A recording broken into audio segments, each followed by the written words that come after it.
Welcome to Your Anxious Child, 5-Minute Solutions, a podcast dedicated to providing practical advice and support for parents of anxious children. This advice is informational in nature and not a substitute for a consultation with a licensed mental health professional. And now, here's your host, Dr. Edward Plimpton. Welcome back to Your Anxious Child, 5-Minute Solutions and Interviews with Experts. Marni Jacob, a psychologist in Florida, has just published this year a great book on kind of OCD called What to Do When You Have Tricky, Sticky, Picky, What to Do When You Have a Tricky, Sticky, Picky Brain, Cognitive Behavioral Strategies to Help Kids with Obsessive-Compulsive Disorder. And she has agreed to talk with us today about her book. So how cool is that? So, Marty, tell us a little bit about yourself and how you came to kind of write this book. Yeah, well, first off, thanks so much for having me. As you said, I'm a clinical psychologist in Boca Raton, Florida, and I've been working in pediatric OCD and anxiety for about 20 years. And my career started in academic research and that definitely grounded me with just a lot of the science that informs a lot of what I do on a day-to-day basis. But I really just saw through some of the research I was involved with that kids can really get better. Adults can get better too. And so it was just pretty inspiring. And I stayed interested in anxiety and OCD work. And now, 20 years later, I thought it was time to share all the things that I'd learned. So that's why I wrote the book. Great. So, I think it might be helpful for kind of our listeners um, just to kind of review some of the kind of basics of kind of what OCD is. And because I gather, it's not just that the phrase I'm so OCD is all that popular with people who work in this field. That Yeah, for popular OCD. use of, oh, I'm so OCD. Yeah. Yeah. So Yeah. So I perhaps you think, could, sure. So that's certainly a phrase that I think a lot of people with OCD struggle hearing because it kind of minimizes the debilitating nature that often comes with OCD. And so in kind of a nutshell, OCD is a clinical mental health disorder that's characterized by obsessions and compulsion. So, obsessions are intrusive images, impulses, and thoughts that pop into people's heads that are often associated with anxiety, distress, and discomfort. And then they often feel driven to do certain compulsions in order to reduce that anxiety or distress. And compulsions can be physical things like checking, organizing, repeating, counting, washing. And then they can also be mental behaviors that people are doing in their minds. And so people with OCD feel that they have to do these things in order to be okay, get through their day, or potentially to prevent some sort of feared outcome from occurring. And so it can be pretty distressing and interfering and cause a lot of problems for people.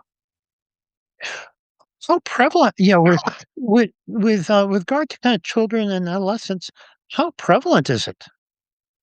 So we see it in about 2 to 3%. So we usually say that in a typical school, you're going to identify a couple of kids with OCD. They may not publicly identify themselves, but we usually have a couple in every 100 or so kids once they're really in like the um, kind of early adolescent range. We start to see it come out a little bit more frequently, and then up through the teen years, puberty, later adolescence. And what do we know about the kind of cause of OCD? Um, how do people think, about the issue of just, what causes it? Yeah, so we would say that it's multi-determinant. So we don't have one clearly distinguishable cause of OCD, but there's a lot of factors that we're pretty confident are implicated. So there's definitely a genetic component where kids of a parent with OCD have about a 25% greater chance of having OCD themselves. So there's that genetic predisposition that we often see. We often learn behaviors from people in our environment, and if a parent, for instance, is modeling avoidance or unhelpful coping strategies, sometimes a child may pick up on some of those too. We've also identified some different ways the brain functions that are different in people with OCD, so that really has to do with how neurotransmitters function in the brain. So neurotransmitters are basically the messaging, messengers in the brain that carry information from one part of the brain to the other, and just how different brain regions function. So people with OCD are thought to have a bit of a sensitivity with their alarm system in the brain. So it kind of goes off a little bit more easily than someone without OCD. And so they may be more fearful in when they're triggered in certain situations. And so those are just some of the instances that contribute to OCD. So you mentioned kind of neurotransmitters. Um, so how do they operate kind of differently in kind of OCD? And how would you explain that to a kid? So the idea behind the role of neurotransmitters in OCD, so it's still something that's being investigated, but what researchers have found is that certain medications called selective serotonin reuptake inhibitors, or SSRIs, have shown to be helpful in people with OCD. And so when we actually think about how this might take place, we gather that we all have different neurotransmitters in our brain: serotonin, dopamine, glutamate, lots of different ones. And the thought is that a specific neurotransmitter, serotonin, is thought to be like absorbed a little bit too quickly. So think about, it needs to go from part A of the brain to part B of the brain in order to do its job and communicate some sort of message. But the brain is reabsorbing it way too quickly so that it's not able to fully do its job. And so medications work by slowing down that process and allowing the neurotransmitters to do the job that they're intended to do. Mm. So um, in your book, you outline kind of a sequence of steps or kind of a foundation that's needed to kind of deal with OCD. And I wonder if you could give our listeners an idea of what are the kind of steps in kind of building a program to help a child or adolescent with kind of OCD. Because it seems like there's a real foundation that you're trying to build. Yeah, so the treatment strategies are based in something that's called cognitive behavioral therapy with exposure and response prevention. And so, in short, we use the acronym CBT and ERP, CBT with ERP to describe that process. And if you break it down, it's identifying particular ways of thinking and behaving that tend to be unhelpful, that are maintaining OCD symptoms. And so we explain what we call the cognitive behavioral model. We explain how different types of thoughts can be helpful or unhelpful, how different types of behaviors can be helpful or unhelpful. And then the treatment really focuses on modifying any of those unhelpful thoughts and behaviors so that we can help set people on a better path. And so that's kind of it in an overview. And then it's kind of comprised of just a bunch of different components. So, first off, we do something called psychoeducation, which is really where we just explain to people what they're experiencing, what's happening, how OCD and compulsive behaviors are actually reinforcing over time and worsening the symptoms and the problem. We talk about how we will disengage from compulsions through exposure and response prevention. And we just give them a really good understanding of the rationale for treatment. Once we do that, we then get into some of the specifics. So the specifics are helping them recognize any unhelpful ways of thinking that they're struggling with. So examples are sometimes people with OCD catastrophize and expect the worst, or they only see the negative in certain situations. They might have a belief based on something called thought action fusion, where they believe that a simple thought could actually make something more likely to happen. So, for instance, if I have a thought of a family member getting into a car accident, maybe that will cause it to actually happen. And so they might feel that they have to do some sort of ritual or say something mentally in order to prevent the accident from occurring. So we help them really just identify the obsessions, the compulsions that they're doing that are feeding their OCD. And there's hundreds and hundreds that could be at play with OCD. We teach them to identify them. We help them recognize thinking traps. And if they can recognize, hey, this seems like it's probably based in OCD and I'm catastrophizing, then they're probably going to be more motivated to fight back against it. And the way that we fight back against it is by eliminating compulsions. We do that gradually as a team in treatment. We reduce any avoidance. So if somebody is not attending school or they're afraid to go a certain place because of the triggers that are there, we help work with them to overcome their fears. And so we build what's called a hierarchy in treatment of all the different things that they're avoiding, ways that OCD is picking on them. And then the majority of the treatment is working on directly working through that hierarchy, helping them confront their fears, reduce and eliminate their rituals, in order to overcome OCD and learn that the compulsions aren't necessary for them to be okay.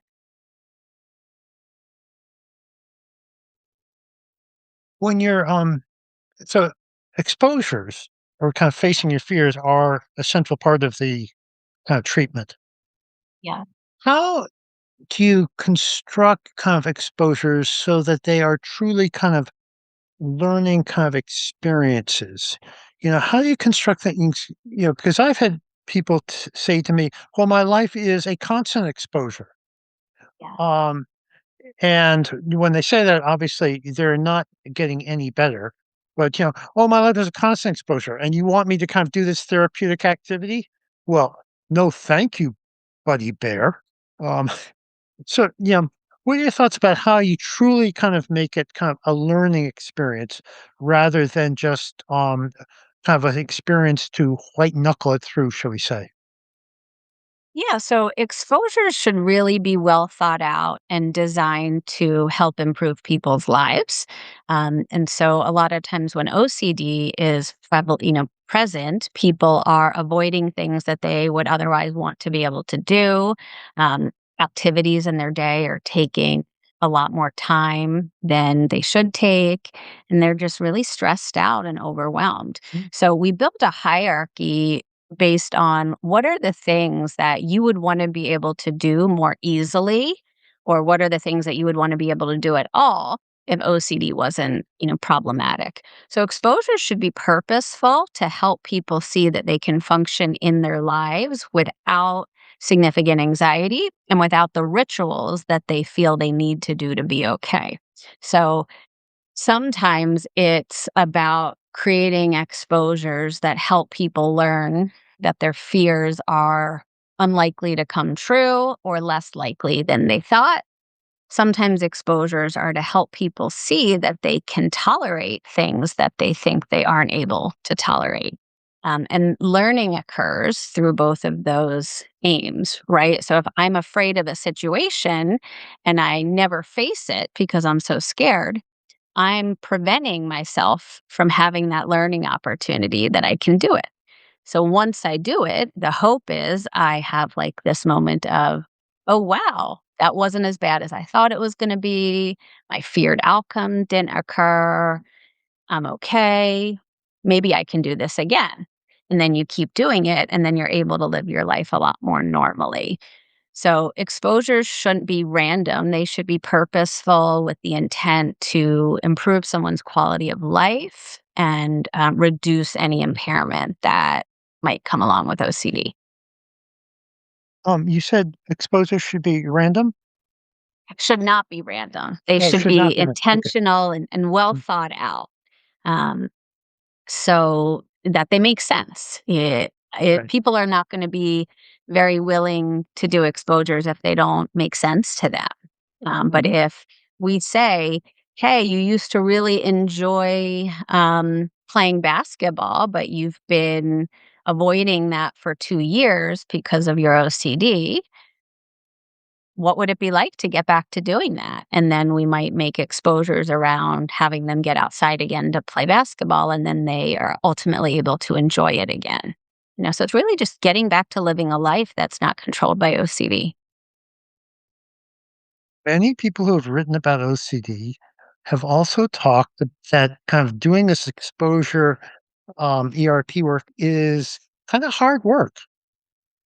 And so with teenagers and kids, Mhm. what do you do to kind of, get them to participate? I mean, some of these exposures sound kind of, well, boring. So I think most exposures can be super fun and creative. So one of the reasons that I enjoy this work is because of how creative it can be. So a lot of what we do with kids is just building in fun and games into whatever it is that we're working on. And then we'll often use rewards and incentives as well. So if somebody has OCD symptoms related to certain words that they're avoiding, maybe we turn that into a word search, or maybe we color those words. If they have OCD symptoms where they feel like they have to move a certain way or touch or tap things, sometimes we call that in the just right symptom category. They have to do things in a way that feels right. Maybe we're putting on music and playing musical chairs or doing Simon Says. So there's really just endless ways that you can practice the strategies in ways that are actually really fun and engaging for kids. And I do a lot of that stuff with adults too. If there's a way to lighten it, lighten the mood and have a little comedy and humor throughout something that is pretty serious, it really just helps people feel more on board. So, no matter what age you are, if we can incorporate some silliness, that's what we do. Yeah, And that's what I do. And I know a lot of people who do it. It's not just me. no, I like Don Hubner's suggestion for children with a metaphobia to play a version of Go Fish, only it's Mhm. called Go Barf. And Yeah, right, just yeah, kind of in the spirit of what you were just saying. yeah. Um, A lot of now what that we do is getting out of the office, and it's Mhm. active, you know, sessions where we're actually sometimes going places together as a team to help work on fears. So it could be going to the mall, going to a restaurant, just taking a simple walk that allows us to face their fears in different ways. So whatever it may be, it's a really cool treatment in that it's really active and engaging. I think you're also kind of pointing to something that parents looking for a therapist to deal with OCD should be alert to, um, Mhm. in terms of what sort of experiences their child should be having. And I Yeah. wonder if you could just elaborate a little bit on kind of what parents should be looking for, in Yeah. a therapist who's going to help their child with OCD. Yeah. So, as I mentioned, the treatment for OCD is very specific. It's based in cognitive behavioral therapy and exposure and response prevention. So, the therapist should be well versed and experienced in offering that treatment. If you are finding a therapist who lists 40 different specialties and 30 different therapeutic modalities, that's usually a clue that they're not really specialized in this area. So, most of the time, someone who truly specializes in OCD and anxiety it will be probably a good 70% or more of the population of the patients they see. So it's something they're doing all day long, every day. It's very skill based and structured.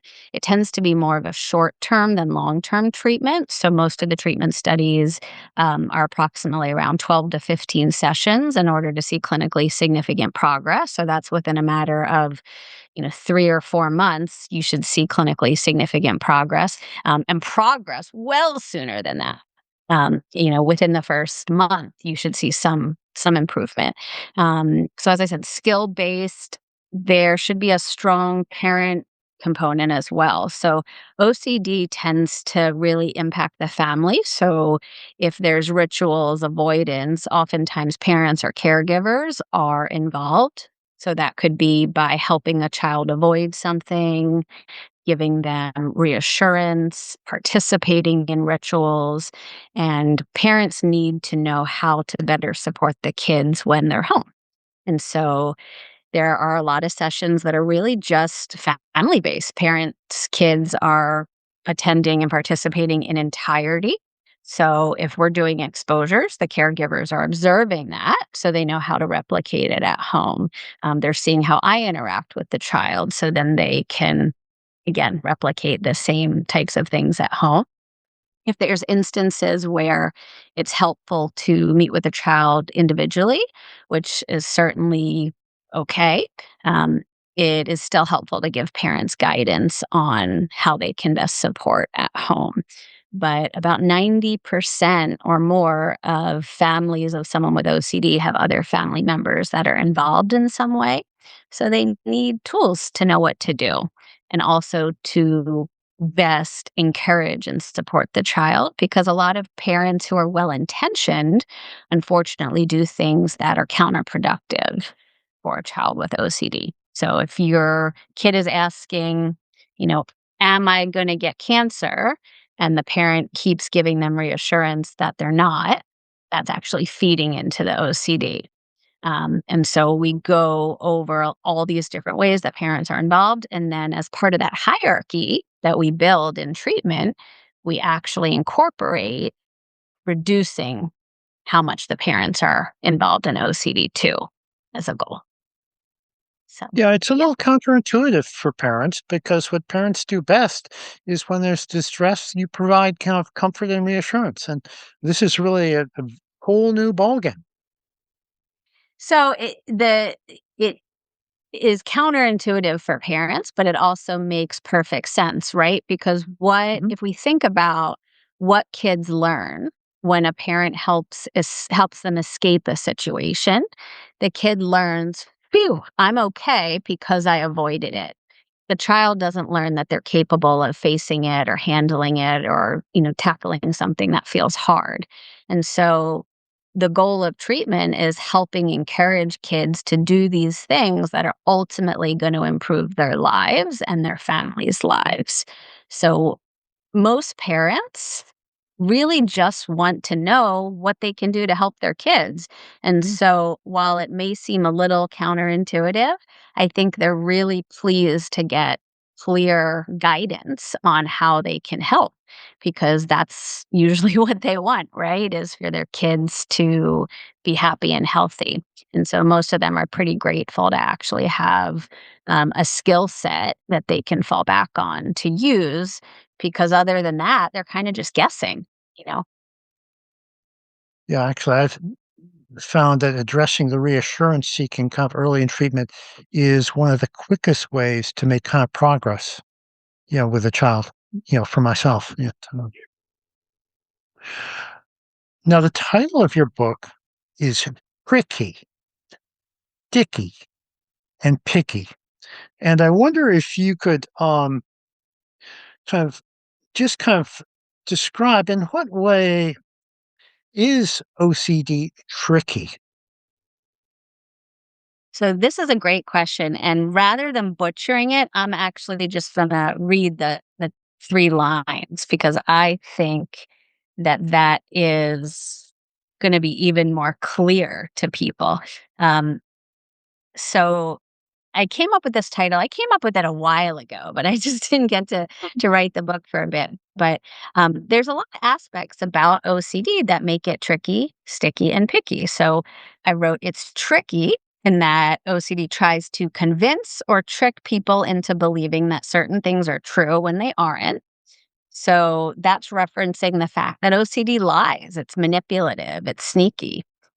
It's sticky in that there are thoughts that seem to get stuck in someone's head, and they're hard to get those thoughts to stop bothering people. So obsessions are recurrent, repetitive, and they just kind of keep nagging at you. So we sometimes reference that as like a sticky thought. And then it's picky in that it's really specific in terms of what it wants. And so, for instance, it's super particular. It might say you need to seek reassurance from a parent, and a parent will give reassurance. And then something in the child's mind will say, oh, I don't know if mom was really focused when she gave me that reassurance. I should ask her again just so she can say it once more and I feel really sure. Or maybe somebody says something in a way that allows a little bit of doubt, so I'm going to ask them again. It could be, I feel an urge to check the door lock. And when I do that, as I'm walking away, I start to feel doubt creep in. And it says, oh, I don't think you looked at the door long enough to really know that you locked it. And so it's constantly asking for more and more out of people. And that's when I say picky, it's wanting more effort, more repetition, you to do something a little bit more perfectly in terms of what OCD is looking for. I think you have the phrase that in the book, if OCD like were a person, it would be saying something like, "Oh, I got Sally to do this. Let's see what else I can get Sally Yeah. to do." Which, Yeah, exactly. It's sort of it's it's restless and it is never satisfied. So it's always asking for more. If you say to a kid, you can have one scoop of ice cream, and the kid says, what about two, right? It's kind of like OCD does the same thing. If it thinks it could get more time out of you, more rituals out of you, it's going to try, and it will keep trying until it realizes that you're not giving in. yeah, I think that's just a kind of a great phrase in your book. Um, Thanks. so in dealing with OCD, um, you have a chapter entitled "How do we get really good at this?" Mhm. And so, how do we get really good at kind of, getting this pesky problem under control? So there's strategies to fight back against OCD, and then there's all the different sneaky tricks that it likes to use to get you not to use those strategies. Mhm. And so I thought it would be helpful to just write about as many of those like nuances and tricks that come up along the way. Because the interesting thing about OCD is that even if people are across the world from each other, it uses similar arguments to stay in control. And so it's one of those things where if you can get really good at knowing the enemy, right, understanding its playbook, then you can learn to not fall for those plays. You can learn to outsmart it. And so that's really what that chapter was about is okay, prior chapters in the book gave you the basics.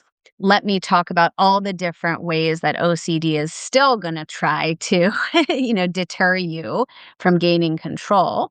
And by knowing what those are, you'll be less likely to fall for them. It's kind of like in chess, there's only so many moves that someone can make, right? And so it's similar with OCD. If you can learn all the different moves that OCD might try to use to win the game, you'll be less likely to, fall to that. So that's what the chapter's about. So, children and adolescents who are athletically inclined, I think might like your conversation about kind of offense and defense. Yeah. And I wonder if you could just kind of elaborate on that because I think a lot of that's a very easily relatable concept for people who have any experience playing sports. Yeah. Yeah, so I definitely use a lot of analogies and metaphors, and a lot of people do with OCD because it helps people understand the skills and the techniques. But I find that sports analogies are particularly helpful. I also always played sports, so I guess a little bit of it is a personal appeal. Sure. But the idea of the analogy I created of offense and defense is that there's this idea of going out into the world and intentionally facing your fears, right? So if I'm avoiding something, I might make a goal in treatment to purposely go do the thing that I'm avoiding so that I can gain strength against OCD. So I relate that to the idea of offense. So in offense, you have players who are trying to, we'll say soccer, right? They're going across the field with the intention to score a goal against the other team. So offense is purposefully making an effort in your day to go out and earn points against OCD to be strong. And then the concept of defense, just like in soccer, you're hanging out close to the goal, trying to prevent the other team from scoring. So defense is really just as OCD randomly triggers you throughout your day, throughout your life, you are to respond with defense, which is applying the strategies that keep OCD from scoring points.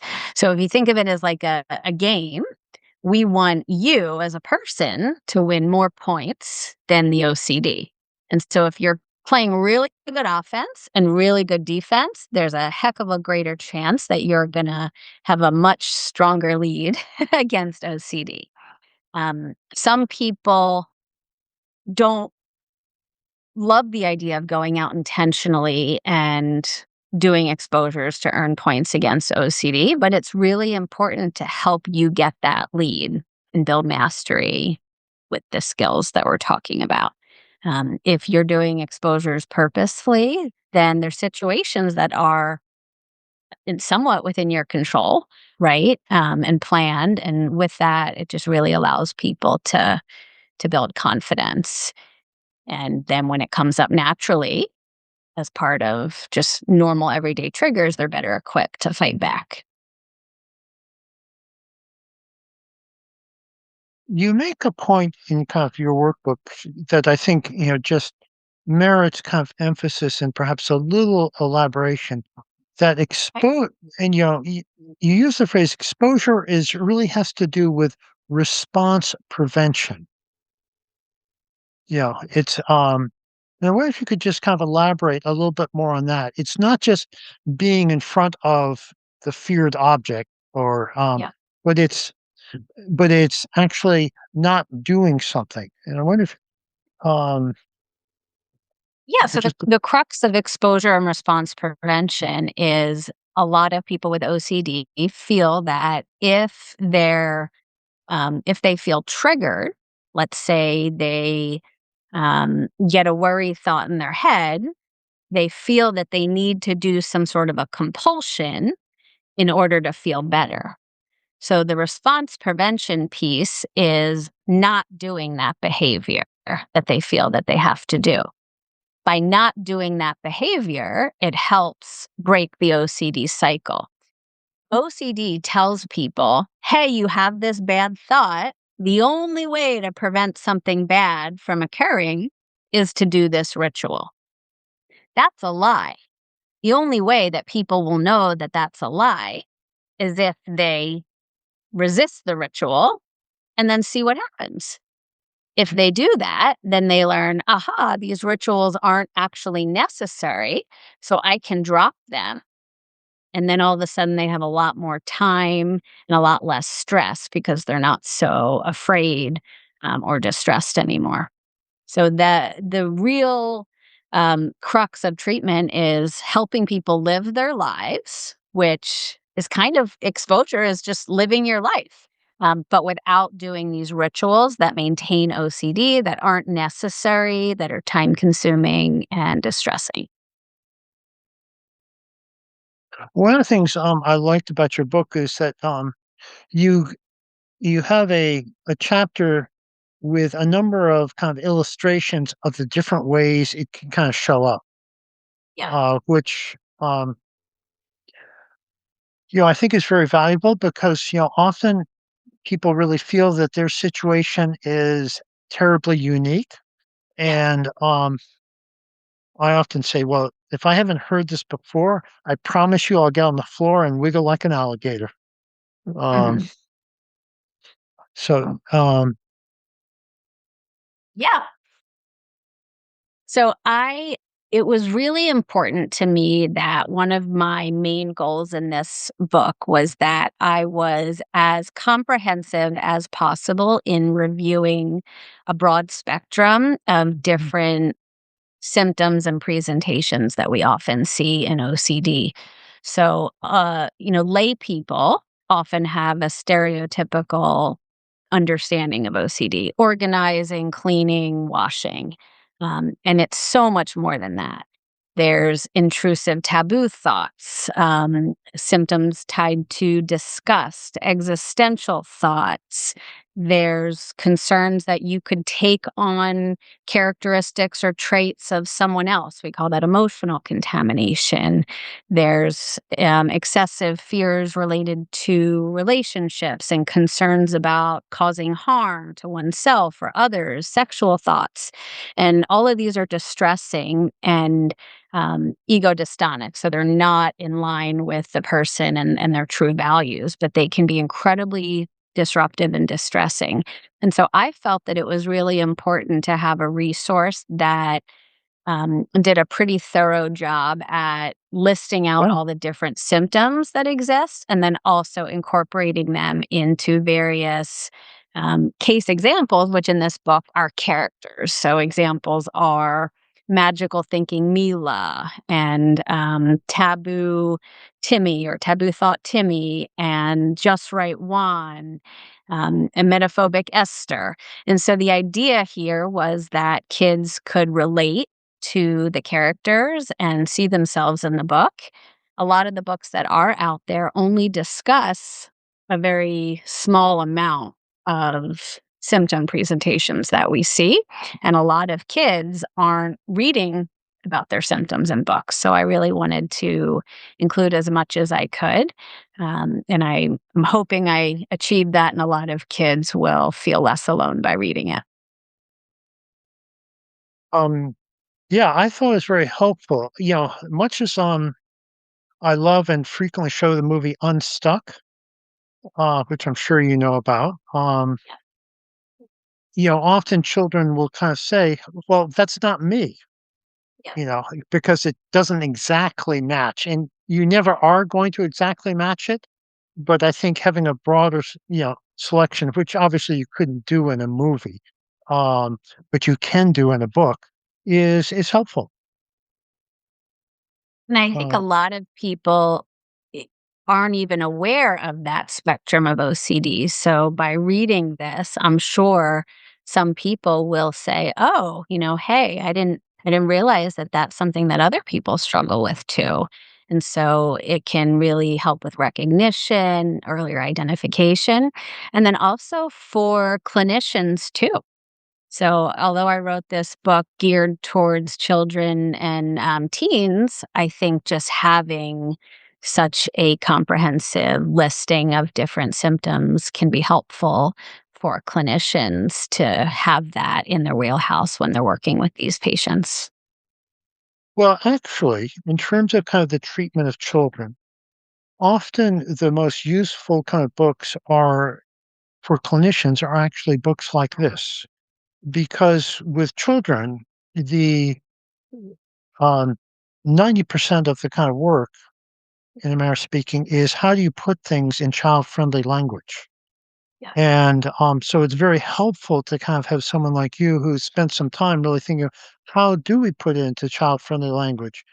Because that if you can't speak in a child-friendly manner, you're not going to make any progress. And in a way, books like yours are frankly much more helpful than the more professional, well, professionally written or geared towards the professional audience type book. Yeah. No, I So, totally agree with you. I think those are some of the questions that we get a lot. And I do a good bit of pediatric OCD trainings, and those are the questions like, what is the language we can use? What's a child friendly example or metaphor? How do we explain concepts to kids? So, kids wanted to know the question you asked me at the beginning, like, why do I have this?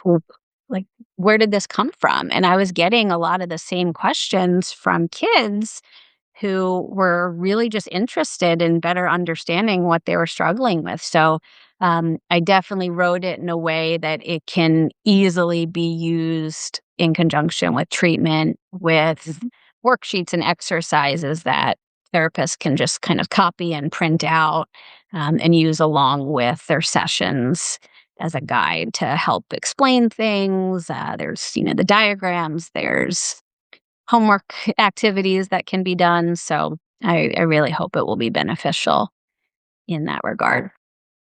so you end the book with some inspirational quotes. And I have a favorite quote, but I wonder if you have a favorite quote as well Hmm. from your collection.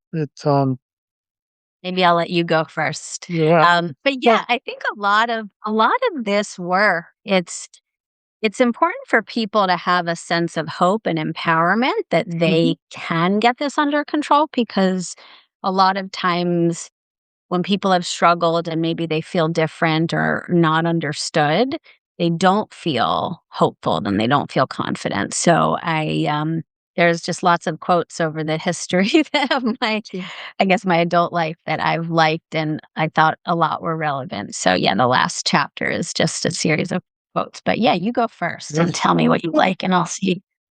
well, the one I liked was do something today that your future self will thank you for.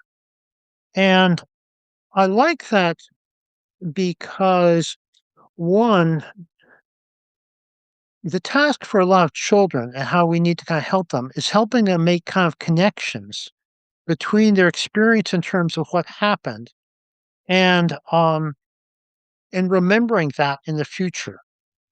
Hmm. And it also suggests the importance of really trying to live by values, Hmm. by what and keep your values central to your mind. Yep. And so that's what I liked about that quote. Hmm. It I agree. That's a good one.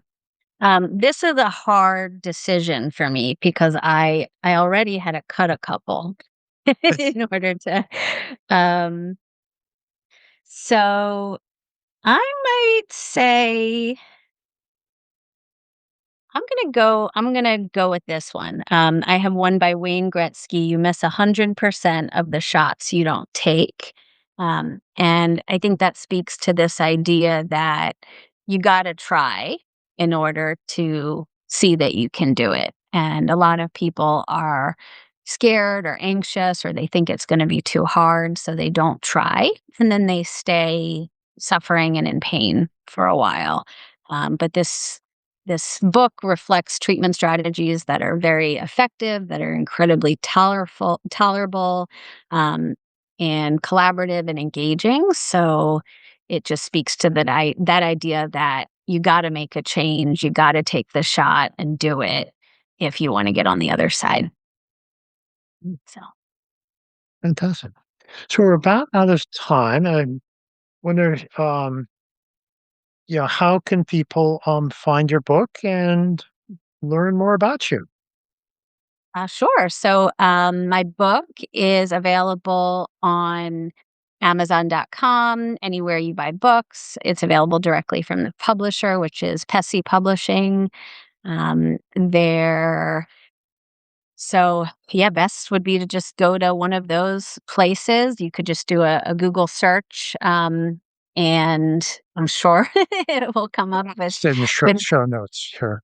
yeah, and, my name is, Dr. Marni Jacob. I have a practice called the Jacob Center for Evidence-Based Treatment in Florida, so you can always search for me if you wanna connect. Um, website, we have a Facebook, Instagram, so I occasionally post things that are helpful, so if anybody's interested, they can certainly, yeah, stay Well, in the great. know by following this. Well, great. Well, thank you so much for carving out the time to talk to us today. Yeah, And thanks for having me.